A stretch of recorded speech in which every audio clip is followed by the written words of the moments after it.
Oh my god, it's so juicy! IGN holds a precarious position within gaming discourse. They're simultaneously the review, while also being the first review that gamers will dismiss if it doesn't line up with their expectations. IGN is often mocked for slapping the old 7 out of 10 on just about everything. But what if I told you that 7 out of 10 just makes sense more often than not? You see, IGN uses a scoring rubric. So 7 out of 10 isn't just a number, it actually means something. So in this video, we're going to go over IGN's scoring system and show why it's completely fine. You probably just don't understand it.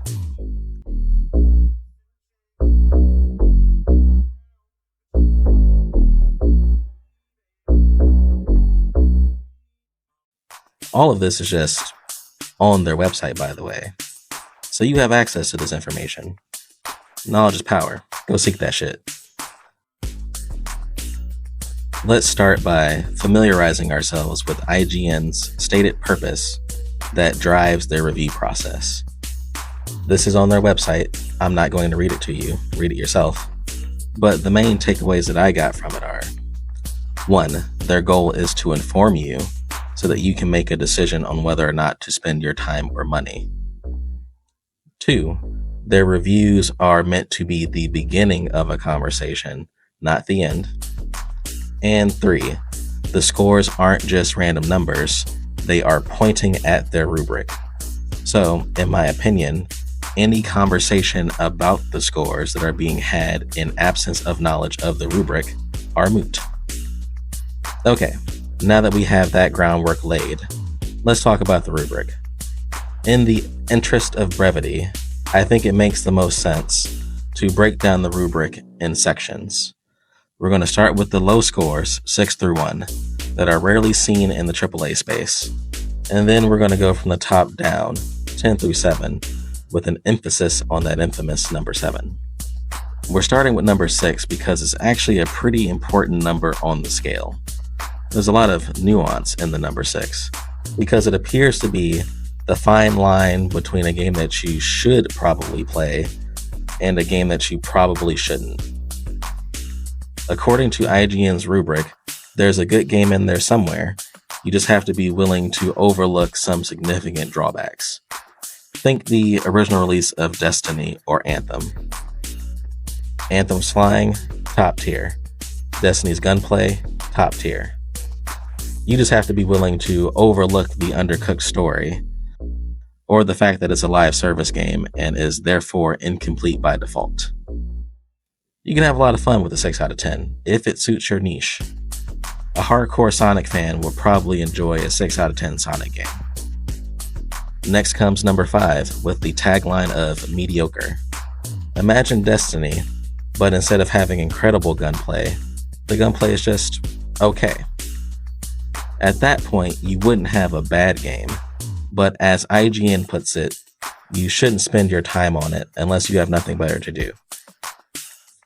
A great example is The First Descendant. Solid game. I've played it more than I'd like to admit. But if it's just a greedier version of Warframe, you should probably just go play Warframe. We're going to do 4 through 1 all together because they're just different levels of bad. A 5 is already a game that you probably shouldn't play, and these games are worse than that. With a 4, you get a couple of good ideas. A 3 doesn't even have that. A 2 ventures into the territory of being actively painful.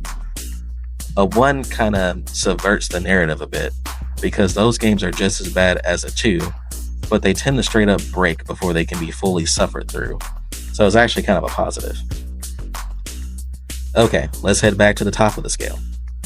In the same way a game that scores below a 5 is a game that you probably shouldn't play, a game that scores above a 6 is a game that you probably should play. The strength of that probably just changes with the number, but it's really just splitting hairs at that point. It's kind of like a inverse yo mama joke. I'll elaborate. Yo mama's so fat. How fat is she? Like, I've already called Yo mama fat. The specific degree to which she is fat is kind of irrelevant. I've already insulted her. Just flip that, apply it to review scores. It scored above a 6. It's already been recommended. The specific strength of that recommendation is splitting hairs.